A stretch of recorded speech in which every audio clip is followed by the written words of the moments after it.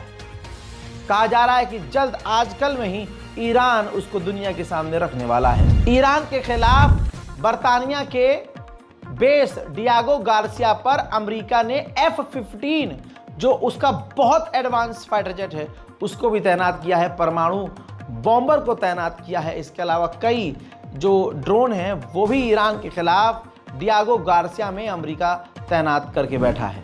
Middle east के दौरे पर डोनाल्ड ट्रंप आए और अरब देशों से मुलाकात करके वो वापस तो चले गए, लेकिन इस दौरान उम्मीद ये की जा रही थी कि डोनाल्ड ट्रंप अरब देशों से मिलने के बाद इजराइल जाएंगे, लेकिन ऐसा नहीं हुआ। तो अब अमेरिका के वाइस प्रेसिडेंट खुद स्पेशली इजराइल जाएंगे। यानी खबर ये थी कि भाई नेतन्याहू से मिलने के लिए तमाम अरब देशों से मिलके ये जो डोनाल्ड ट्रंप है ये जाएंगे इजराइल, लेकिन वो गए नहीं, इन्होंने यू टर्न ले लिया। लेकिन इजराइल नाराज़ भी ना हो जाए इसलिए अमेरिका के वाइस प्रेसिडेंट खुद नेतन्याहू से मिलने इजराइल जाएंगे। हमारे लिए ये खबर रोज़ की आम हो गई है, इस वजह से अब हमें कुछ बड़ा नहीं लगता। लेकिन सोचिए, एक संस्था के UNRWA के जो कार्यकर्ता हैं, 300 कार्यकर्ताओं को, इंटरनेशनल ऑर्गेनाइजेशन के 300 वर्कर्स को इजराइल गज्जा में अब तक कत्ल कर चुका है। इजराइल ने पता है पिछले 24 घंटे में क्या किया? पूरे गाजा में ग्राउंड फौज भेज दी, यानी ग्राउंड ऑपरेशन शुरू किया जैसा उसने कहा था।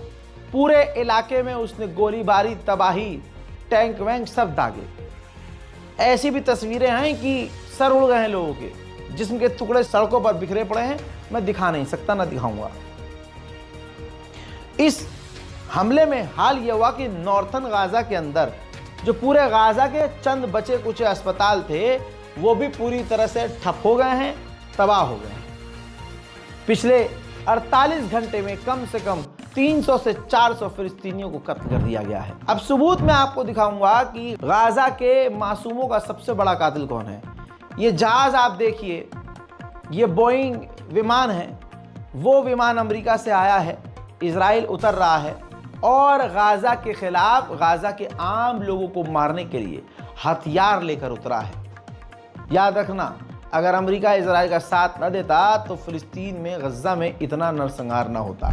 पिछले 24 घंटे में 5 गाज़ा के अंदर 5 पत्रकार कत्ल कर दिए गए हैं और दुनिया यानी वही अरब खामोश बैठा है जो डोनाल्ड ट्रंप के आगे झुक रहा था। कहा जा रहा है कि गाज़ा के अंदर जो खाना वाना बांटने टीम जाएगी अमेरिका की, नेतन्याहू की मतलब रजामंदी के साथ वो एग्रीमेंट हुआ है, जिसमें अमेरिका और इजराइल मिलकर एक अमेरिकी प्राइवेट संस्था को ये काम सौंप रही है। एयरपोर्ट पर देखा गया कि अमेरिका की प्राइवेट कंपनी की कई लोगों की टीम जो है वो गाज़ा के लिए रवाना हो चुकी है, जिनका काम होगा, अब वो अल्लाह जाने काम कैसे करेंगे, कि गाज़ा के अंदर वो भूखों को खाना बांटेंगे। इजराइल के कट्टरवादी नेता रोज़ सुबह उठते हैं, यही जहर फैलाते हैं और रात को फिर सो जाते हैं। बेंजामिन ने कहा कि हमें पूरे गाज़ा पर कब्जा करना होगा, गाज़ा के लोगों को गज़ा से निकालना होगा और वहाँ पूरा का पूरा अपना कंट्रोल बनाना होगा। इजराइल की एक रिपोर्ट सामने आई है जिसके मुताबिक नेतन्याहू का प्लान बड़ा खतरनाक है। वो एक गाज़ा पर कब्जा करने के बाद गाज़ा को कई टुकड़ों में, 2 से 3 टुकड़ों में बांट देगा ताकि गाज़ा दोबारा से एक ना हो सके। इजराइल की बमबारी में और गाज़ा का हाल बुरा हो गया। तस्वीर आप ये देखिए, खाने पीने की इस वक्त सबसे ज़्यादा किल्लत है। ये तो ड्रामा है कि अमेरिका और इजराइल ने एक टीम भेजी है, वो गाज़ा, वो अल्लाह जाने कब वो टीम पहुंचेगी और कैसे मदद करेगी। लेकिन ये तस्वीर देखने के बाद आप समझ सकते हैं कि इस पूरी दुनिया में गाज़ा एक वाहिद ऐसी जगह है जहां खाना और पानी भी इजराइल के लिए हथियार है। अब ये अगली तस्वीर देखिए, गाज़ा के बचे कुछ इलाके को इजराइल बम लगाकर उड़ा रहा है। हजरात, इस बारकोड को गाज़ा और फिलिस्तीन की मदद के लिए इस्तेमाल कीजिए। नीचे दिया गया अकाउंट नंबर भी इसीलिए है ताकि आपके मन में अगर है कोई मदद गाज़ा को देने के लिए, तो 31 मई लास्ट डेट है भाई, उसके बाद हम माजरत कर लेंगे। 31 मई तक हमारी कोशिश है कि फ़िलिस्तीन एम्बेसी जाएं और जैसे तैसी जो भी मदद हो सकती है हम वहाँ के मजलूमों के लिए मदद दें। मिडिल ईस्ट स्पेशल रिपोर्ट में फ़िलहाल के लिए इतना ही। इस रिपोर्ट को शेयर करना बिल्कुल मत भूलिएगा। चैनल को सब्सक्राइब कीजिए ताकि दुनिया की तमाम बड़ी खबर, खासकर मिडिल ईस्ट की बड़ी खबर आप तक आती रहे। जय हिंद।